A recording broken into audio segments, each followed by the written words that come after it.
600 PSI ಹುದ್ದೆಗಳ ನೇಮಕ ವಿಳಂಬ ಆಗ್ತಾ ಇದೆ ಸರ್. ಮತ್ತು ಕಾನ್ಸ್ಟೇಬಲ್ ವಯಸ್ಸು ಸಡಿಲಿಕೆ ವಿಚಾರನೂ ಕೂಡ ಸಾಕಷ್ಟು ವಿಳಂಬ ಆಗ್ತಾ ಇದೆ.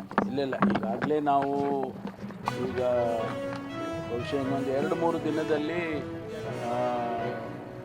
ಕಾನ್ಸ್ಟೇಬಲ್ಲು 4,600 ಜನ ಕಾನ್ಸ್ಟೇಬಲ್ಸ್ಗೆ ರಿಕ್ರೂಟ್ಮೆಂಟ್ ನೋಟಿಫಿಕೇಷನ್ ಆಗುತ್ತೆ. ಇನ್ನೊಂದು 2-3 ದಿನ ಆಗುತ್ತೆ. ಸಿ ಎಮ್ ಹತ್ರ ಹೋಗಿದೆ ಫೈಲು. ಮುಂದೆ ಈಗ 545 ಸಬ್ ಇನ್ಸ್ಪೆಕ್ಟರ್ದು ಮಾಡಿ ಟ್ರೈನಿಂಗ್ ಮಾಡ್ತಾ ಇದ್ದಾರೆ. ಈಗಾಗಲೇ 6-7 ತಿಂಗಳಾಯಿತು. ಅವರು ಇನ್ನೊಂದು 4 ತಿಂಗಳಿಗೆ ಅವರು ಡಿಪಾರ್ಟ್ಮೆಂಟಿಗೆ ಬರ್ತಾರೆ.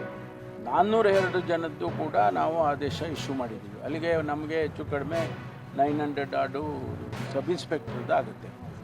ಈಗ ಕಾನ್ಸ್ಟೇಬಲ್ಸ್ದು ನಮ್ಮಲ್ಲಿ ಒಂದು 15,000 ಹುದ್ದೆ ಖಾಲಿ ಇದೆ. ಅದನ್ನು ನಾವು ಹಂತ ಹಂತವಾಗಿ ಮಾಡ್ತೀವಿ. ಈಗ 5,000 ನಾವೀಗ ಮಾಡಿಬಿಡ್ತೀವಿ. ಅದಾದಮೇಲೆ ಇನ್ನೊಂದು 5,000 ಆ ಥರ ಮಾಡ್ಕೊಂಡು ಹೋಗ್ತೀವಿ. ಯಾಕೆಂದ್ರೆ ನಮ್ಗೆ ಟ್ರೈನಿಂಗ್ ಕೊಡೋದಕ್ಕೂ ಜಾಗ ಬೇಕಲ್ಲ. ಒಂದೇ ಸರಿ ಮಾಡೋಕ್ಕಾಗೋದಿಲ್ಲ. ಟ್ರೈನಿಂಗ್ ಕೊಡೋದಕ್ಕೂ ಕೂಡ ನಮಗೆ ನಮ್ಮ ಟ್ರೈನಿಂಗ್ ಇನ್ಸ್ಟಿಟ್ಯೂಟ್ ಏನಿದೆ ಅದು ಕೆಪಾಸಿಟಿನ ನೋಡಿಕೊಂಡು ನಾವು ಮಾಡ್ತೀವಿ. ನನಗೆ ಅನಿಸೋದು ಅದು ಲೀಡರ್ಶಿಪ್ಪಿನ ಲೆಕ್ಕದಲ್ಲಿ ಮಾತಾಡಿಲ್ಲ ಅವರು ಮಾತಾಡಿದ್ದು ಸರ್ಕಾರದ ಪಕ್ಷದ ಬದ್ಧತೆ ಬಗ್ಗೆ, ಸಮಾಜದ ಬದ್ಧತೆ ಬಗ್ಗೆ ಮಾತಾಡಿದ್ದಾರೆ.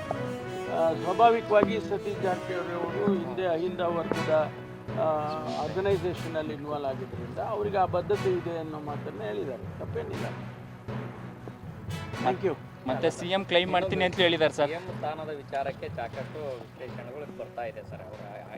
ಎಲ್ಲೂ ಬರ್ತಾ ಇಲ್ಲ. ಇಲ್ಲ ಸರ್, ಇವತ್ತು ಮಾತಾಡಿದ್ದಾರೆ 28ಕ್ಕೆ ಮತ್ತೆ ಕ್ಲೈಮ್ ಮಾಡ್ತೀನಿ ಅಂತ ಹೇಳಿದ್ರು ಸರ್. ಇವತ್ತು ಸತೀಶ್ ಜಾರಕಿಹೊಳಿ ಮಾತಾಡಿದ್ದಾರೆ. ಬೇರೆಯವ್ರದ್ದೆಲ್ಲ ಕ್ಲಾರಿಫಿಕೇಶನ್ ಕೇಳ್ತೀರಾ, ಅವ್ರು ಹಂಗಂದ್ರು ಹಿಂಗಂದ್ರು ಅಂತ. ಯಾರಾದರೂ ಮುಖ್ಯಮಂತ್ರಿಗಳಿಗೆ ಇವತ್ತು ಮಾತಾಡಿದಾರ? ಸತೀಶ್ ಹೇಳಿ ಅವ್ರಿಗೆ ಏನನ್ನ ಹೇಳಿದ್ರೆ. ಸತೀಶ್ ಜಾರಕಿಹೊಳಿ ಮಾತಾಡಿದ್ದಾರೆ ಸರ್, ಮತ್ತೊಮ್ಮೆ 28 ಕ್ಲೈಮ್ ಮಾಡ್ತೀನಿ ನಾನು ಅಂತ ಹೇಳ್ಕೊಂಡು. 28 ಎಷ್ಟು ದೂರ ಇದೆ ಅಂದ್ರೆ ಇನ್ನು ನಾವು ಈಗಿಂದ ಮಾತಾಡ್ಬೇಕಲ್ವಾ? ಈಗ ಅಧಿಕಾರ ಸೂತ್ರದ ಅಡಿ CM ಬದಲಾವಣೆ ಆಗುತ್ತೆ ಸರ್. ಅಧಿಕಾರದ ಹಂಚಿಕೆ ಒಂದು 100 ಕ್ಲಾರಿಫಿಕೇಶನ್ ಕೊಟ್ಟಿದಾರಪ್ಪ ಎಲ್ಲರೂ. ಪದೇ ಅದನ್ನೇ ಬರ್ತಾ ಇದೆ ಸರ್. ರೇಸ್ ಯಾವುದಾದ್ರೂ ರೇಸ್ ಇರಲಿ, ತೀರ್ಮಾನ ಆಗಿದೆ ಯಾರ್ದು.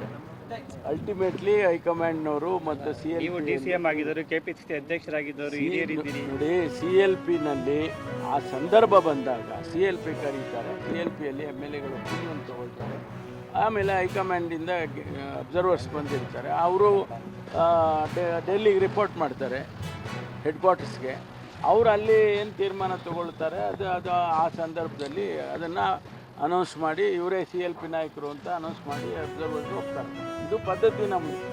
ಅದನ್ನೇನಾರು ಶಾರ್ಟ್ ಕಟ್ ಮಾಡೋದು ಗೊತ್ತಿಲ್ಲ ನನಗೆ.